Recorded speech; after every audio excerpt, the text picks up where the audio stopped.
Bonjour mesdames, mesdemoiselles et messieurs, soyez les bienvenus dans le matinal de ce matin.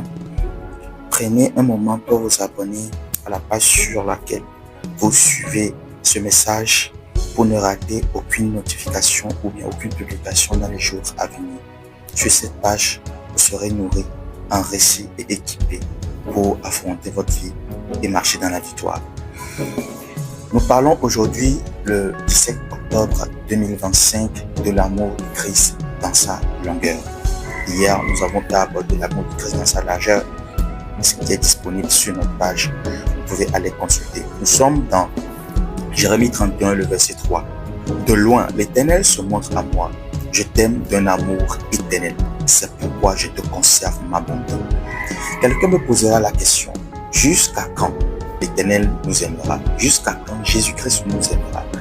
L'amour de Christ est-il limité par nos erreurs? L'amour de Christ est-il limité par nos péchés? L'amour de Christ commence-t-il d'un jour et s'arrête à un autre jour? L'amour de Christ a-t-il une barrière qui peut l'empêcher de nous aimer à un moment donné? Ma question est non. Dieu n'arrêtera jamais de nous aimer. Christ n'arrêtera jamais de nous aimer, du moins jusqu'à son second retour. Okay? Christ n'arrêtera jamais de nous aimer. Okay? Son amour n'a pas de fin.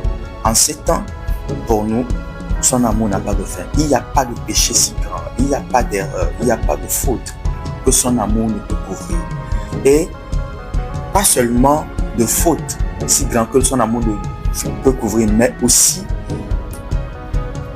il n'y a pas une répétition de faute, de péché qui va l'empêcher de nous aimer.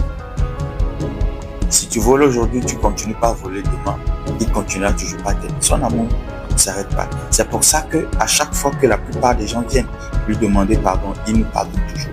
Il nous sanctifie toujours. Il nous relève toujours. Il nous repositionne toujours. Jésus-Christ est le seul qui n'est pas fatigué de nous, qui croit tellement en nous, qui croit tellement à notre potentiel, à notre capacité à devenir meilleur, au point où que, même si tout le monde est désespéré par rapport à notre cas, par rapport à notre situation, par rapport à nos promesses. Prenez l'exemple d'un drogué qui dit, qui est addict à la drogue et qui dit aujourd'hui je vais arrêter, demain je vais arrêter, après-demain je vais arrêter. À un moment donné, la famille est fatiguée, les amis sont fatigués et on l'abandonne. Soit dans la rue, soit dans le... Il devient un SDF. Parce que on les classe parmi ceux qui font des promesses qui n'arrivent pas à les tenir. Mais vous savez, Dieu, par rapport à nous, lui, il ne nous abandonne pas. Par rapport à ces personnes, il ne les abandonne pas. Il croit toujours en eux,